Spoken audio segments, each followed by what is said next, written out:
శ్రీరామ రామ రామేతి రమే రామే మనోరమే సహస్రనామ తత్తుల్యం రామనామ వరాననే.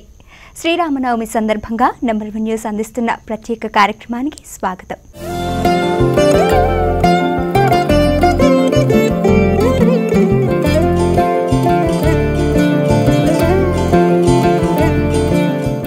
మరి ఈరోజు మనతో పాటు రామాయణం గురించి, శ్రీరామనవమి గొప్పతనాన్ని గురించి తెలియజేయడానికి మనతో పాటు ఉన్నారు ప్రముఖ కవి, రచయిత, విమర్శకులు డాక్టర్ సిహెచ్ బాబావలరావు గారు, అలాగే ప్రముఖ హాస్య బ్రహ్మ శంకర్ నారాయణ గారు. నమస్కారం అండి. సో బాబావలరావు గారు, మీరు చెప్పండి రామాయణం గొప్పతనాన్ని గురించి మరి మీ మాటలో. రామాయణం లాంటి గ్రంథం, రాముడు లాంటి వ్యక్తి, సీతమ్మ తల్లి లాంటి స్త్రీ ఇంతవరకు ఈ భూప్రపంచం మీద పుట్టలేదు, పుట్టబోరు. ఎప్పుడో వాల్మీకి ఋషి రాసినటువంటి రామాయణం ఇన్ని యుగాల తర్వాత కూడా ఈ ఆధునిక ప్రపంచంలో, ఈ ఆధునిక సమాజానికి ఎంతగానో ఆదర్శం అవుతుంది, ఎంతగానో ఉపయోగపడుతుంది. రాముడు విగ్రహవాన్ ధర్మ, ధర్మానికి ఆయన ప్రతిరూపం, ధర్మానికి ఆయన గుర్తు, చిహ్నం. ఆదర్శవంతుడైనటువంటి భర్త, ఆదర్శవంతుడైన శత్రువు కూడా ఆయన. శత్రుత్వంలో కూడా ఆదర్శం ఉండాలి, వియానికి కయ్యానికి కూడా సమబుద్ధులు కావాలన్నమాట. ఆదర్శవంతమైనటువంటి స్నేహితుడు, స్నేహం కోసం చిన్న చిన్న పొరపాట్లు చేసుకోడా, విభీషణుడిని రక్షించడం కోసం వాలి ముందు పరిచయం కాల, ముందు పరిచయం అయింది ఆంజనేయ స్వామి, విభీషణుడు. అలాగే వాలి సుగ్రీవుడికి మేలు చేయడం కోసం ఆయన ఒక రకంగా కొంచెం మార్గాన్ని తప్పి కూడా వధించి మైత్రీ బంధాన్ని నిలబెట్టుకున్నటువంటి మహానుభావుడైన. ఒక్కోసారి తప్పదనమాట. తనకంటే, తమ్ముల కంటే, తల్లిదండ్రుల కంటే ప్రజలే ముఖ్యమైనటువంటి భావంతో జీవించినటువంటి మహారాజు, మహాప్రభువు. అలాంటి ఆదర్శం ఈ రోజు ఉంటే ఎంతో బాగుంటుంది. ఇంకా ఎంతో విశ్వాసం కలిగినటువంటి వ్యక్తి, నమ్మకం కలిగినటువంటి వ్యక్తి. ఆ నమ్మకంతో విభీషణుని రక్షించాడు. శత్రువు దగ్గర నుంచి వచ్చిన వ్యక్తి, శత్రువు యొక్క తమ్ముడు మన బలహీనతలను కనుక్కొని, మన రహస్యాలను కనుక్కొని చేరవేస్తారేమోనని తక్కిన వాళ్ళంతా చెప్పినా కాదని రక్షణ ఇచ్చి, శరణాగతిని ప్రసాదించి, జయించిన రాజ్యాన్ని అప్పచెప్పినటువంటి మహానుభావుడు. ఇంకో చిన్న సన్నివేశం, మన నమ్మకమే ఎదుటి వ్యక్తి మీద కూడా ప్రభావాన్ని చూపెడుతుంది. మిమ్మల్ని నేను నమ్మితే నన్ను మీరు నమ్ముతారు. లక్ష్మణస్వామి మూర్ఛ చెందాడు, ప్రాణం పోలా, కడప్రాణంతో ఉన్నాడు, వైద్యుడు కావాలి. విభీషణుడు చెప్పాడు, లక్కలో ఒక గొప్ప వైద్యుడు ఉన్నాడు, పిలిపిద్దాం. అందరూ వద్దన్నారు. శత్రువు దగ్గర నుంచి వచ్చే వైద్యుడు అపకారం చేస్తాడేమో, ఉన్న ప్రాణం కూడా పోద్దేమోనని. కాదు, నేను నమ్ముతున్నాను, పిలిపించమన్నాడు. ఆ వైద్యుడు వచ్చి నన్ను ఎలా నమ్ముతారు మీరు అన్నాడు. నాకు నమ్మకం ఉంది, నువ్వు వృత్తికి ద్రోహం చేయవు కాబట్టి నువ్వు ఈ వృత్తికి ద్రోహం చేయకుండా నా తమ్ముడిని బ్రతికిస్తావనే నాకు నమ్మకం ఉంది. నా నమ్మకమే నిన్ను సన్మార్గంలో నడిపిస్తుంది. సన్మార్గంలో నడిచి లక్ష్మణుని బ్రతికించినటువంటి వైద్యుడు ఆయన. ఈ ఆధునిక సమాజంలో కూడా మీకు ఒక చిన్న ఎగ్జాంపుల్ చెప్పాలి. బాల్ ఠాకరే పేరు మీరు విన్నారు. కరడుగట్టిన హిందుత్వవాది, కానీ ఆయనకు వైద్యం చేసే వ్యక్తి ఎవరో తెలుసా? ఓ పెద్ద ముస్లిం డాక్టర్. ఆ నమ్మకం మనకు ఉండాలి, ఆ వృత్తి ధర్మాన్ని వాళ్ళు పాటించాలి. ఆ నమ్మకమే, ఆ విశ్వాసమే రాముడిని అంత గొప్పగా తీర్చి. సార్, మరి హాస్య బ్రహ్మగా ప్రఖ్యాతిగాంచిన హాస్యావధాని శంకర్ నారాయణ గారు, మీరు చెప్పండి. అంటే మామూలుగా మనం చూస్తూ ఉంటాం, రామాయణంలో చాలా సంఘటనలు మనకి నిజంగా ఆదర్శప్రాయంగా ఉంటాయి. మరి అలాగే హాస్యోత్పద సంఘటనలు కూడా జరిగాయి. మరి వాటి గురించి మీ మాటలో చెప్పండి. మనము భారతీయ సంస్కృతి మొత్తాన్ని ఒక మూటగట్టి దానికి ఏదైనా పేరు పెట్టాలి అంటే శ్రీరామచంద్రుడు అని పేరు పెట్టాలి. ఎందుకంటే శ్రీరాముడు తిరిగిన నేల ఇది, పుణ్యభూమి కాబట్టి మనకు ఆ వరం ఉంది భగవంతుడి వల్ల. అయితే మనకు చాలామంది అంటుంటారు, ఎయిడ్స్కి మందు లేదని ప్రపంచమంతా ఘోషిస్తుంది. ఖమ్మం జిల్లా భద్రాచలంలో ఎయిడ్స్కి మందు కనుక్కున్నారు. ఎయిడ్స్కు మందు కనుక్కున్నవాడు సాక్షాత్తు శ్రీరామచంద్రుడు. ఏకపత్ని వ్రతమే ఎయిడ్స్ మందు. ఒక్క భార్య ఉంటే మనుషులకు జ్వరం ఏ జబ్బు రాదు. మంచి ఆరోగ్యకరమైన మనస్సు, ఆరోగ్యకరమైన దేహము ఉంటుంది, వాళ్ళంతా ఆనందంగా ఉంటారు. అందువల్ల శ్రీరామచంద్రుడు ఏకపత్ని వ్రతం అంటే ఒక భార్యను చేసుకొని ఉంటాం, పెద్ద గొప్ప అంటాం, నిజంగా గొప్పే. ఆ గొప్ప ఆదర్శాన్ని శ్రీరామచంద్రుడు మనకు ప్రవేశపెట్టాడు, మహారాజు అయ్యుండి. దానికి కారణం ఏంటంటే భారతంలో ఒక పద్యం ఉంది, వరులేయవి ఎనరించిన తనకు అప్రియమగు. మనకు వేరే వాళ్ళు ఏదైనా చెడు చేస్తే మనం ఆ చెడు ఎవరికి చేయకూడదు, అదే ధర్మం అన్నారు. ఇప్పుడు దశరథుడు తండ్రి కదా శ్రీరామచంద్రుడికి, ఆయన 3 భార్యలు చేసుకున్నాడు. చేసుకున్న తర్వాత భార్యలు అయ్యారు. బహుపత్ని వ్రతం అంతే కదా, 3 బహుపత్ని. అందులో ఒక భార్య వల్ల, కోరిక వల్ల తను ఇబ్బంది పడ్డాడు. అటువంటి ఇబ్బంది తను పడకూడదు, ప్రపంచంలో ప్రజలు పడకూడదన్న మంచి ఆశయంతో, తన స్వార్థం కోసం కాదు, ప్రపంచం మొత్తము అనుసరించదగిన సూత్రం ఇది అని శ్రీరామచంద్రుడు ఏకపత్ని వ్రతాన్ని ప్రవేశపెట్టాడు. అందువల్ల ఏకపత్ని వ్రతమే గీటురాయి. మన దేశంలో ఒకసారి తాళి గడితే 100 సంవత్సరాలు ఖాళీ, మనస్సంతా కూడా ఇక వేరే వాళ్ళకి అవకాశం లేదు. అటువంటి గొప్ప ఆదర్శాన్ని శ్రీరామచంద్రుడు ప్రవేశపెట్టాడు. అందువల్ల మిగిలిన వ్యవస్థల్లో భారతదేశం కన్నా గొప్పగా ఉన్న ఈ వివాహ వ్యవస్థ వల్ల మన దేశం ప్రపంచంలోనే అత్యున్నత స్థానాన్ని ఆక్రమించింది. హనుమంతుడు అంటే అటువంటి భక్తుల్ని సంపాదించుకోవడం కూడా చాలా కష్టం. గుండెల్ని చీల్చి శ్రీరామచంద్రుడిని చూపించారు. మన గుండెల్ని చీల్చి చూపించగలమా? చూపించలేము. అటువంటి మహానుభావుడు హనుమంతుడు అలాంటి భక్తుల్ని సంపాదించుకున్నాడు. శ్రీరామచంద్రుడు కోట్లాది మంది భక్తుల్ని, రాముడి పేరు తెలియని భారతీయుడు ఉండడు ప్రపంచంలో. ఇంకా విశేషం ఏంటంటే, నాకు ఈ మధ్య ఒక సంఘటన జరిగింది. అదేంటంటే చాలామంది మరి రామకోటి రాయిస్తారు కదా, రామకోటి రాస్తే పుణ్యం వస్తుంది అని తెలుసు కదా అందరికీ. నేను రాయలేను కానీ ఎవరి చేతన రాయించినా కూడా పుణ్యమే కదా అనుకున్నాను. అనుకొని ఒక మిత్రుడిని అడిగి, ఎవరైనా రామకోటి నా తరఫున రాసి పెట్టేవాళ్ళు ఉంటే చూడమని. అతను చూపించి పరిచయం చేశాడు, ఇతను రామకోటి రాస్తాడు మీ తరఫున అని. అతను రాస్తానండి అన్నాడు. రాస్తానని 3 రోజుల్లో ఇంత పెద్ద కట్ట తీసుకొచ్చాడు. ఇదేంటంటే రామకోటి అన్నాడు. అరే ఎట్లా చేశాడంటే, మరి రాత్రి మూడు కష్టపడి చేశానండి అన్నాడు. కట్ట తీసుకొని చూశాను. చూస్తే పైన ఉన్న ఒక్క కాగితమే ఒరిజినల్, లోపల జిరాక్స్ కాపీలు పెట్టాడు. చిత్తశుద్ధి ఉండాలి. శ్రీరామచంద్రుడి మార్గం అనుసరించాలి అంటే మనస్సు పవిత్రంగా ఉండాలి. విత్తశుద్ధి కాదు, చిత్తశుద్ధి ఉండాలి. ఆయన ఇచ్చాడు కట్ట. సరేలేమ్మ, నేను కూడా ఏం చేశానంటే 100 రూపాయల నోట్లు ఇచ్చాను. ఇస్తే చూసుకున్నాడు, పైన ఒక 100 రూపాయల నోటు, కింద ఉన్న జిరాక్స్ కాపీలు. కాబట్టి మనం చేసే దాంట్లో సిన్సియారిటీ ఉండాలి, చిత్తశుద్ధి ఉండాలి, మనఃపూర్వకంగా చేయాలి. అంతే తప్ప నకిలీ వ్యవహారం పనికిరాదు. అందువల్ల శ్రీరామచంద్రుడి విషయంలో మనకు నిజాయితీ ఉండాలి. అది నిజాయితీనే రామభక్తి. ప్రపంచంలో ఎంతోమంది భక్తులు ఉంటారు. రామో విగ్రహవాన్ ధర్మ, ధర్మం మొత్తం మూర్తిభవించిన వ్యక్తి కాబట్టి ఆయన్ను మనం ఆరాధిస్తాము. శ్రీరామచంద్రుల్లో మనం చూసుకుంటాం. సీతారామచంద్రుడు కష్టాలు పడ్డారని అందరికీ తెలుసు. అయినా కూడా మనం దంపతులను ఏమనుకుంటాం, సీతారాముల్లాగా ఉండాలంటాం. అంటే వాళ్ళలా కష్టాలు పడాలని కాదు, అంత ఆదర్శప్రాయంగా అంత ధర్మబద్ధంగా వాళ్ళు ఉన్నారు కాబట్టి మన వాళ్ళు కూడా అట్లా ఉండాలి అనేది ఒక కోరిక. అందువల్ల అది సాధించిన వాడు సీతారామచంద్రుడు ఆదర్శప్రాయం. మనం ఏ చేసినా కూడా శ్రీరామచంద్రుడి చుట్టూ తిరుగుతూ ఉంటుంది మన భారతదేశం.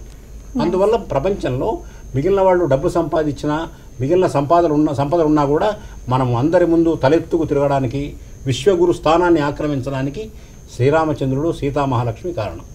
బాగుందండి. మరి బాబావల్ గారు, మామూలుగా రామాయణంలో మనం ఏ పాత్ర తీసుకున్నా ప్రతి పాత్ర మనకి ఆదర్శంగానే నిలుస్తుంది. అలాగే రావణుడు కూడా గొప్ప శివభక్తుడు.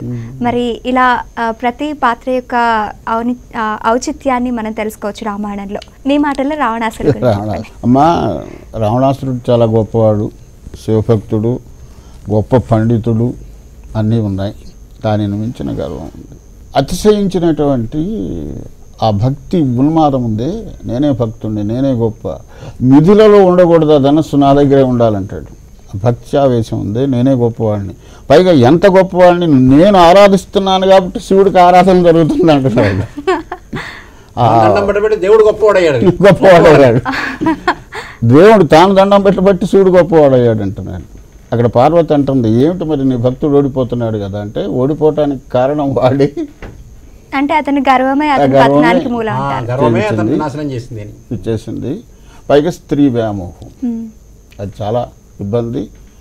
అసలు ఈ దేశంలో, ఈ పుణ్యభూమిలో స్త్రీని మాతృమూర్తిగా, పరాయి స్త్రీని కూడా మాతృమూర్తిగా చూసినటువంటి వాళ్ళే గౌరవింపబడతారు, వాళ్ళే ఉన్నతులు అవుతారు.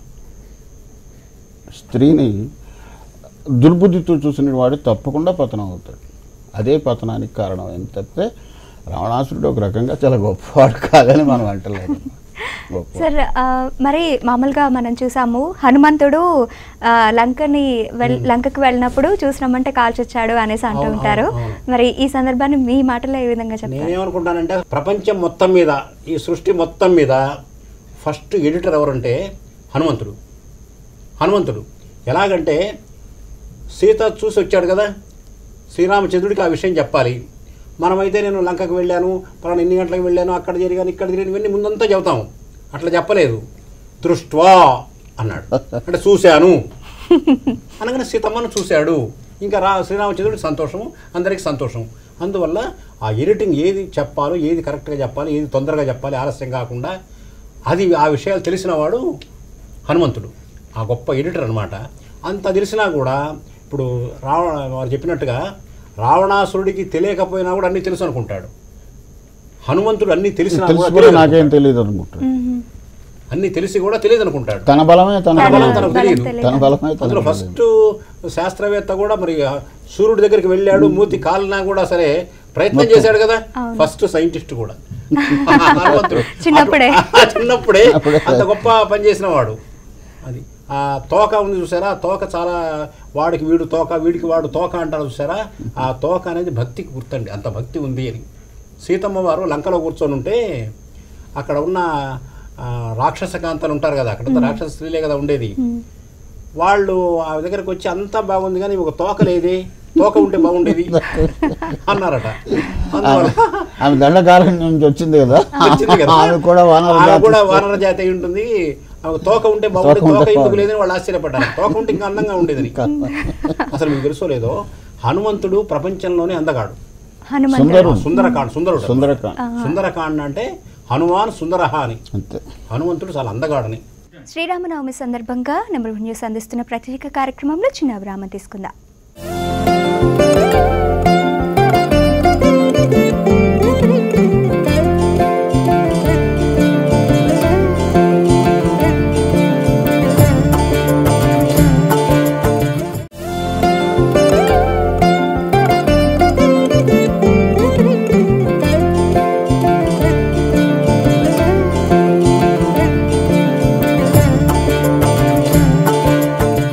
కార్యక్రమానికి తిరిగి స్వాగతం.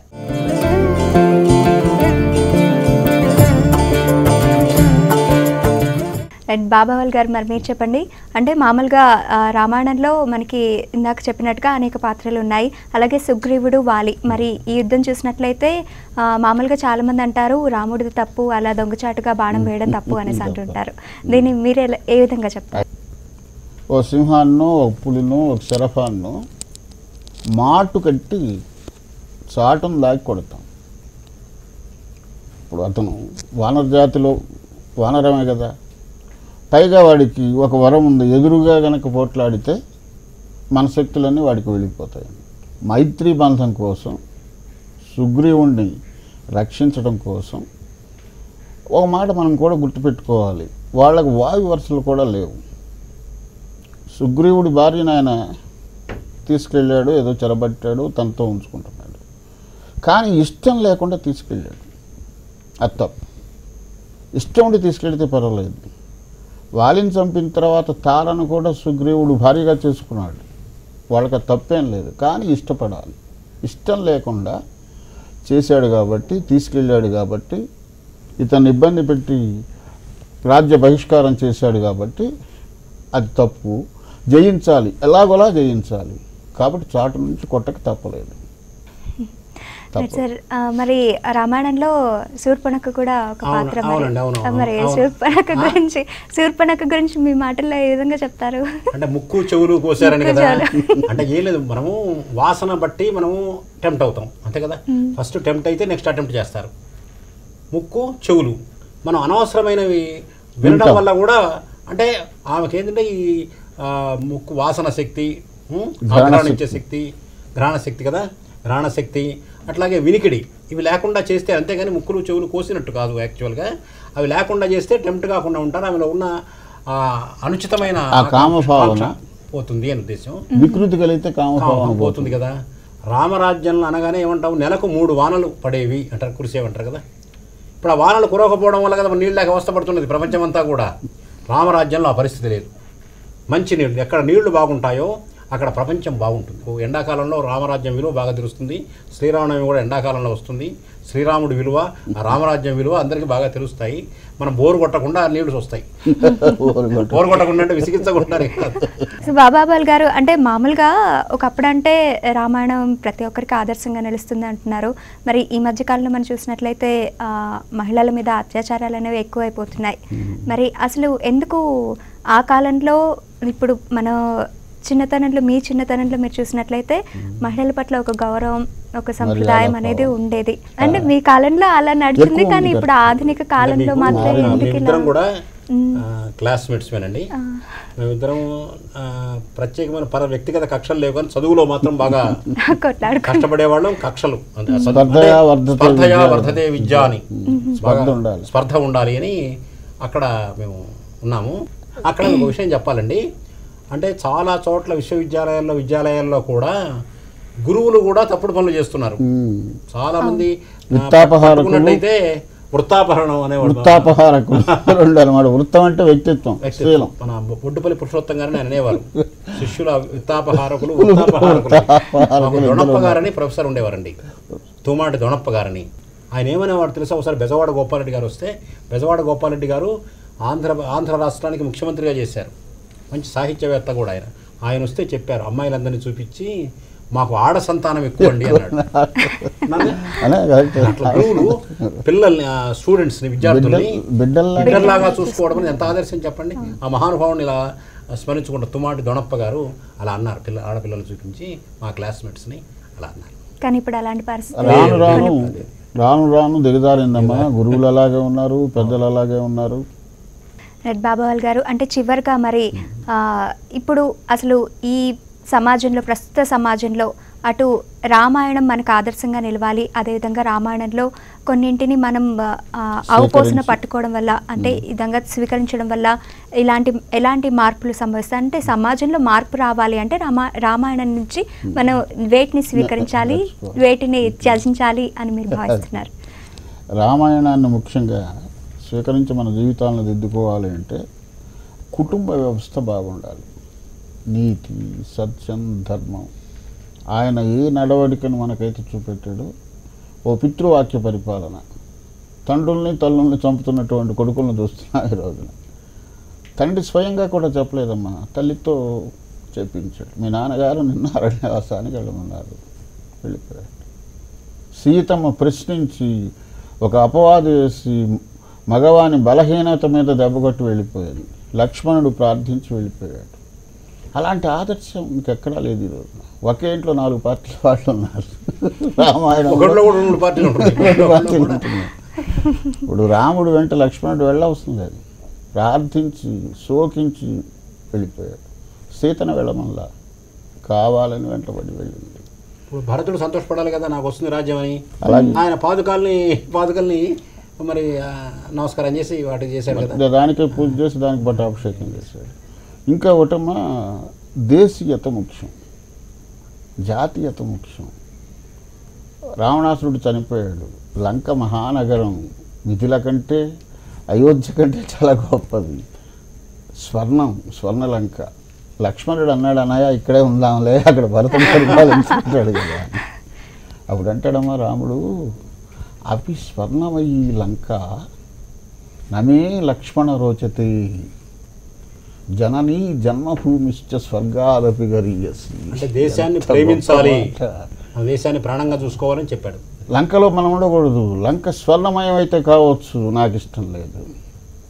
మన ఊరు చిన్నదే కావచ్చు, పల్లె కావచ్చు, అయోధ్య చిన్న నగరమే కావచ్చు.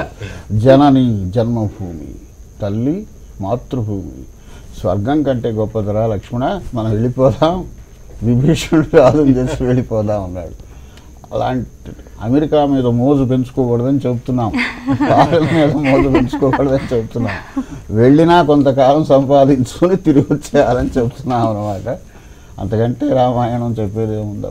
మన ధర్మము చాలా చిత్రమైంది. ఎలాగంటే తండ్రి మాట వినవలెను, విన్నందువల్ల శ్రీరామచంద్రుడు గొప్పవాడయ్యాడు అనుకుంటాం కదా. మరి ప్రహ్లాదుడు తండ్రి మాట వినకపోవడం వల్ల గొప్పవాడయ్యాడు. అన్నమాట వినడం వల్ల లక్ష్మణుడు గొప్పవాడయ్యాడు. అన్నమాట వినకపోవడం వల్ల విభీషణుడు గొప్పవాడయ్యాడు.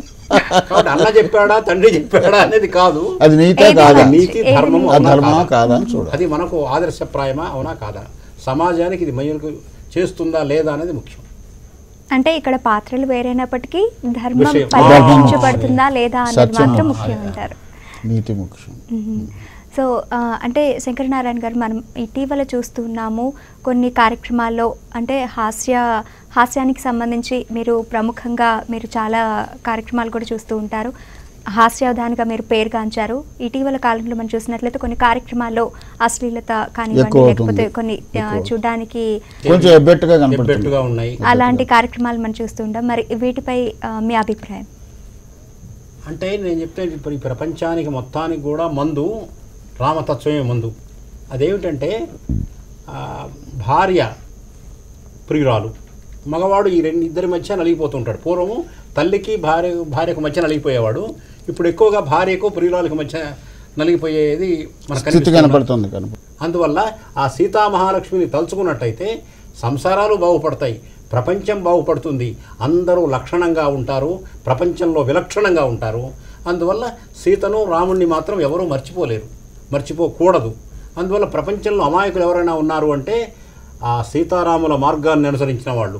అమాయకులు అంటే మాయ తెలియని వాళ్ళని అర్థము. ఈ మాయ తెలియని వాళ్ళు ఎవరైనా ఉన్నారు అంటే వాళ్ళందరూ కూడా రాముణ్ణి అనుసరించిన వాళ్ళు, రాముణ్ణి తలుచుకునేవాళ్ళు. రాముడి గురించి ఆలోచించని వాడు ప్రపంచంలో లేడు. అందువల్ల ఆ మహానుభావుల్ని మనం స్మరించుకోవాలి. శ్రీరామనవమి ఇప్పుడు మనము పానకం తాగుతాం కదా, పానకం వడపప్పు. మరి మనం షుగర్ ప్రాబ్లంతో చాలామంది సఫర్ అవుతుంటారు. అందులో బెల్లం వల్ల కదా పానకం, అందువల్ల అది ప్రమాదకరం కాదు, ఆరోగ్యానికి ఇబ్బంది లేదు. ఇవన్నీ ఆరోగ్యకరమైన మన హిందూ మతంలో చెప్పేవన్నీ కూడా ఆరోగ్య సూత్రాలు. అందరూ సంతోషంగా ఆరోగ్యప్రదంగా ఉండటం కోసం ఆ మతంగా చెప్పినట్టుగా చెప్తారు, దేవుడు చెప్పినట్టు చెబుతారు. మనం ఆలయంలో భజనలు చేస్తాము, మరి చప్పట్లు కొడితే మంచిది అని సైంటిస్టులు చెబుతున్నారు. బాగా చప్పట్లు కొడితే 100 సంవత్సరాలు బతుకుతారని. అందువల్ల దేవుడిని చెప్పినట్టుగా దేవుడి కోసం అన్నట్టుగా అంటే చేస్తాము. అది ఆ గుడినే మనకు ఒక రకమైన బడి మనుషులకు. రైట్ సార్, మరి ఈరోజు మా స్టూడియోకి వచ్చి రామాయణం యొక్క గొప్పతనం, అసలు రామాయణంలో మనం తీసుకోవాల్సిన అంశాలు ఏంటి అనే విషయాల గురించి చాలా చక్కగా వివరించారండి. కృతజ్ఞతలు. Thank you sir. సో చూసారు కదండి, ఇదండి ఇవాళ ప్రత్యేక కార్యక్రమం. మరో ప్రత్యేక కార్యక్రమంలో మళ్ళీ కలుద్దాం. అంతవరకు చూస్తూనే ఉండండి నంబర్ 1 న్యూస్.